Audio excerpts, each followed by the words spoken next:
এখন সবাই ঐক্যবদ্ধ হয়ে আহলুস সুন্নাত ওয়াল জামাতের অবস্থানকে গতিশীল করার জন্য তারা এক টেবিলে এসেছেন। আমাকে মুরব্বীদের খেদমতে সাংগঠনিক সচিব হিসাবে আমাকে নির্ধারণ করেছেন। এটা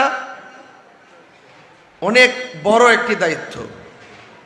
আপনারা শুধুমাত্র দোয়া করবেন যেন আপনাদেরকে নিয়ে এমন একটি প্ল্যাটফর্ম এই বাংলাদেশে আমরা গঠন করতে চাই, বাংলাদেশের রাষ্ট্র ব্যবস্থা যেন বুঝতে সক্ষম হয় এই দেশের কোনো সিদ্ধান্ত নিতে গেলে আহলুস সুন্নাত ওয়াল জামাত ছাড়া সিদ্ধান্ত নেওয়া যাবে না। হাত তুলে বলেন ঠিক কি না বলেন? এই দেশে 65%